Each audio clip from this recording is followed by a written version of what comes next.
Saat panen adalah waktu yang sangat ditunggu-tunggu oleh peternak semut rangrang.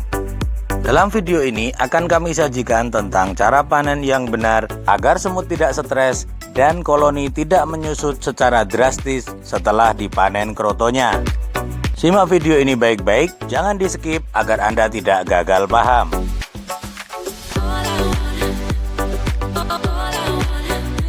Assalamualaikum warahmatullahi wabarakatuh. Selamat datang di channel Abian, channel yang selalu memberikan informasi tentang semut rangrang. Di video yang telah lalu, kami telah menyajikan tentang rak untuk memanen kroto. Pada video kali ini, kami ingin menyajikan tentang cara memanen kroto dengan cara yang baik dan benar. Yang pertama harus kita ketahui adalah seperti apa koloni semut rangrang dalam toples ini yang memang sudah layak untuk dipanen. Yang terlihat dalam video ini, terdapat banyak sekali larva atau kroto berwarna putih yang ada di dinding toples. Seperti inilah koloni yang siap dipanen. Yang perlu diperhatikan di sini adalah panen ini dilakukan ketika rata-rata larva berbentuk hampir menyerupai semut akan tetapi belum bergerak dan mereka masih menempel di dinding toples. Kondisi seperti ini biasanya terjadi dalam siklus 3 mingguan dalam satu koloni. Jika Anda melakukan panen dalam rentang waktu yang lebih cepat dari itu, maka semut rangrang akan membutuhkan waktu lebih lama untuk memulihkan koloninya. Dan ini juga akan mengakibatkan waktu yang lebih lama lagi untuk menunggu panen berikutnya. Jangan lakukan panen saat telur pasir masih mendominasi di sarang koloni semut rangrang. Tunggulah beberapa waktu sampai koloni berwujud seperti ini. Sarang yang seperti ini juga tidak boleh dipanen karena sarang ini adalah sarang ratu. Ratu semut rangrang memang agak sulit dilihat ketika dia berada di dalam sarangnya. Sarang ratu ini bisa kita kenali dengan ciri-ciri antara lain. Yang pertama, hanya terdapat telur pasir di dinding toples dan tidak terdapat larva atau kroto. Yang kedua, terdapat lebih banyak semut jika dibandingkan dengan toples koloni yang lainnya. Dan yang ketiga, tidak terdapat banyak sekat-sekat di dalam sarang toples ini karena dipakai untuk ruang gerak semut yang mengerumuni ratu. Oke, baiklah teman-teman. Kita persiapkan peralatan untuk panen kroto atau larva dari semut rangrang ini. Yang pertama dan paling utama adalah perangkat keselamatan kita agar tidak digigit semut rangrang berupa sarung tangan karet dan juga tepung yang dilumurkan di lengan kita. Yang kedua adalah ember atau bak penampung untuk membawa toples koloni semut rangrang dari rak penangkaran menuju ke rak panen. Ember ini juga akan dilumuri dengan tepung agar semut tidak bisa keluar. Sebelum diolesi tepung, ember ini dilap dulu dengan kain basah agar tepung nanti bisa menempel dengan kuat dan merata. Setelah itu, tepung dibalurkan di dinding ember. Jangan membalurkan tepung di alas ember ini. Tepung yang berlebihan dan tidak menempel di dinding ember sebaiknya kita buang. Hal ini bertujuan agar kroto atau larva nantinya tidak banyak tercampur dengan tepung. Sebagai catatan penting, tepung yang kita gunakan saat panen ini adalah tepung gandum. Tepung gandum ini relatif lebih aman jika nantinya kroto atau larva dikonsumsi oleh burung kicauan. Selanjutnya kita ambil sarang toples dari rak budidaya ke ember penampung ini. Kita ambil contoh dengan memanen 10 toples sarang semut rangrang. Sarang-sarang ini selanjutnya kita bawa lebih mendekat ke rak panen. Di sini terlihat tidak ada semut yang bisa merayap di dinding ember dikarenakan ada tepung. Salah satu perangkat tambahan untuk memanen kroto larva semut rangrang ini adalah kipas angin yang diarahkan ke rak panen. Kipas angin ini berfungsi untuk membuang asam format yang disemprotkan oleh semut rangrang ketika dia sedang panik sebagai bentuk pertahanan mereka. Asam format yang terkonsentrasi di sekitar rak panen ini apabila tidak dibuang maka akan mengakibatkan banyak semut yang mati karena keracunan. Uap dari asam format semprotan semut rangrang ini jika dalam jumlah banyak bisa mengakibatkan iritasi di mata kita dan juga mengganggu pernafasan kita karena baunya sangat menyengat dan menyebabkan kita tersedak. Jika Anda memanen dalam jumlah kecil, semisal di bawah 100 toples, hal ini memang tidak begitu terasa. Akan tetapi, untuk menjaga agar semut kita tetap aman, maka kipas ini harus ada walaupun kita memanen dalam jumlah yang sedikit. Sebelum video ini dilanjut, untuk Anda yang belum subscribe channel ini, kami mohon untuk subscribe sebagai bentuk apresiasi dan dukungan untuk channel ini agar berkembang dan selalu memberikan informasi yang bermanfaat untuk Anda. Baiklah, sekarang saatnya kita melakukan pemanenan larva kroto semut rangrang ini. Di sini kita siapkan nampan yang dindingnya juga dilumuri dengan tepung. Kita letakkan nampan ini di dasar bak penampung semut pada rak panen. Kita ambil salah satu toples yang sudah kita pilih tadi untuk kita panen. Dapat kita lihat di sini banyak sekali terdapat larva kroto pada dinding toples. Yang kita lakukan selanjutnya adalah menyobek jaring-jaring sarang yang dibuat oleh semut rangrang di dalam toples dengan 2 jari. Ini bertujuan untuk memudahkan kita dalam mengeluarkan larva kroto dari sarang semut rangrang.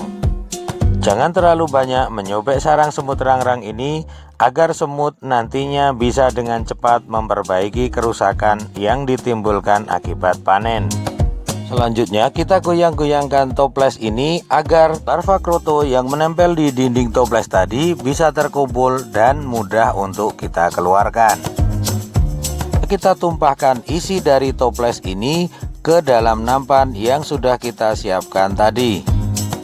Kita ketok-ketok ringan toples ini agar kroto semuanya bisa keluar ke dalam nampan. Terlihat di sini, selain larva kroto yang keluar, semut rangrang juga ikut keluar. Semut ini tidak akan bisa lari dan keluar dari nampan karena dia tidak bisa memanjat karena dinding dari nampan ini licin oleh tepung. Selanjutnya, toples yang habis kita panen ini kita letakkan di rak bagian atas dari rak panen ini. Kita lanjut ke toples berikutnya dengan cara yang sama dengan toples yang pertama tadi, yaitu menyobek sarang, kemudian kita goyang-goyangkan toples dan menumpahkan isinya ke dalam nampan. Setelah larva kroto dari toples kedua ini selesai kita keluarkan, selanjutnya toples ini juga kita letakkan di rak bagian atas dari rak panen ini.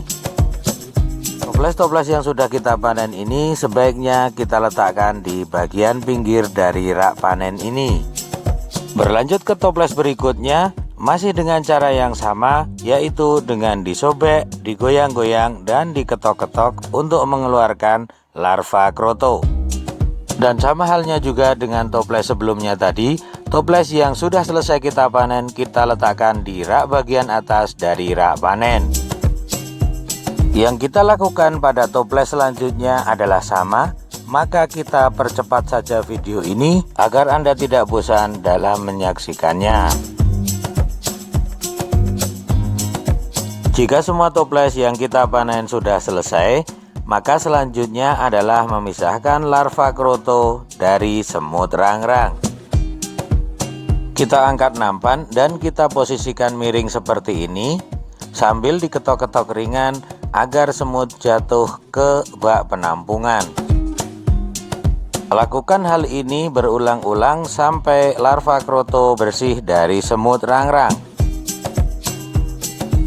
Dalam melakukan hal ini memang ada beberapa larva kroto yang ikutan jatuh, tetapi itu tidak mengapa karena itu akan menjadi regenerasi bagi semut selanjutnya. Jika dalam pemanenan ini larva kroto kita ambil semua, maka yang terjadi adalah koloni semut rangrang akan menyusut drastis setelah kita panen. Jadi memang harus ada sebagian kecil larva kroto yang dikembalikan ke koloni semut rangrang. Pembersihan semut dari larva kroto ini tidak boleh 100% benar-benar bersih, karena semut-semut ini akan merawat larva-larvanya, sehingga hal ini akan menyebabkan larva kroto menjadi lebih awet dan tidak cepat busuk. Apabila larva kroto ini akan segera diberikan kepada burung kicauan dan akan langsung habis, maka boleh dibersihkan semua semut-semut yang tercampur dengan larva kroto ini. Untuk cara membersihkan atau memisahkan semut rangrang dengan larva kroto yang lebih bersih akan kami sajikan dalam video selanjutnya. Untuk itu, silahkan subscribe channel ini agar Anda tidak ketinggalan dengan video yang kami upload. Kita lihat di sini, semut-semut yang kita jatuhkan di bak penampung tadi sudah merayap naik dan ada sebagian yang membawa larva krotonya untuk dimasukkan kembali ke sarang toples. Sebagai informasi, video ini kami ambil sekitar jam 4 sore hari. Dan biasanya proses kembalinya semut ke sarangnya ini akan membutuhkan waktu selama beberapa jam. Kemungkinan nanti malam proses ini baru akan selesai. Inilah salah satu kelebihan kita tidak merusak sarang semut rangrang secara total. Semut tidak kebingungan untuk mencari sarangnya lagi dan akan dengan cepat memasuki toplesnya. Jika sarang di dalam toples ini kita rusak total, maka semut akan kebingungan dan untuk memulihkan sarangnya kembali akan membutuhkan waktu yang cukup lama. Semut rangrang biasanya akan mengisi toples yang lebih strategis, yaitu di pojokan rak atau di pinggir rak yang dekat dengan bilah-bilah bambu penghubung antara bak penampung semut dengan rak bagian atas. Pada awal proses kembalinya semut rangrang ke dalam toples yang sudah kita panen ini, biasanya semut lebih cenderung beraktivitas di pinggir-pinggir rak dan belum ke tengah rak. Itulah sebabnya kenapa saya tadi di awal menyarankan agar toples yang sudah kita panen ini diletakkan di pinggir rak. Inilah sebagian larva kroto yang kita jatuhkan dari nampan tadi yang nantinya akan menjadi regenerasi dalam koloni semut rangrang ini. Baiklah, kita tinggalkan dulu sementara waktu dan kita biarkan semut rangrang ini menata kembali sarangnya. Kita akan kembali mengecek mereka nanti malam.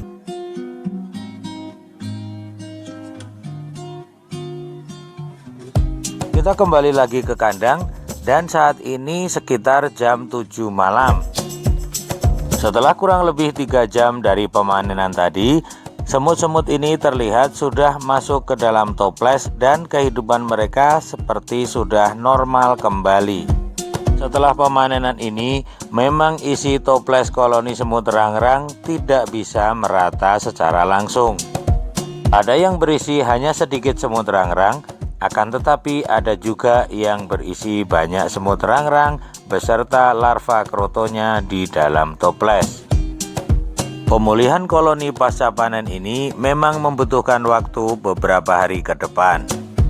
Toples-toples ini akan tetap kita letakkan di rak panen minimal selama 24 jam dan setelah itu akan kita kembalikan ke rak penangkaran agar dia kembali bersama ratu semut rangrang untuk kembali berproduksi seperti sedia kala. Di dalam rak panen ini juga harus kita sediakan minuman semut rangrang berupa air gula untuk menopang kehidupannya walaupun bersifat sementara di sini. Tidak perlu memberikan makanan semut rangrang di rak ini jika Anda hanya meletakkannya di sini selama 24 jam.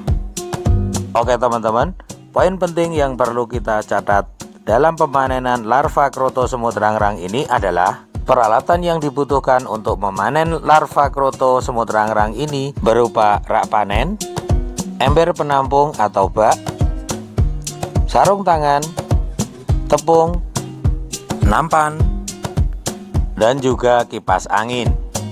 Kita harus juga mengenali seperti apa koloni semut rangrang yang sudah siap untuk dipanen. Setelah pemanenan selesai, toples koloni semut rangrang ini tetap akan berada di rak panen agar stresnya mereda. Toples koloni semut rangrang ini bisa dipanen kembali sekitar 3 minggu kemudian, sesuai dengan siklus metamorfosis semut rangrang. Terima kasih sudah menonton. Jika ada pertanyaan silahkan tuliskan di kolom komentar. Jangan lupa subscribe channel ini. Tetap semangat, pantang menyerah. Wassalamualaikum warahmatullahi wabarakatuh.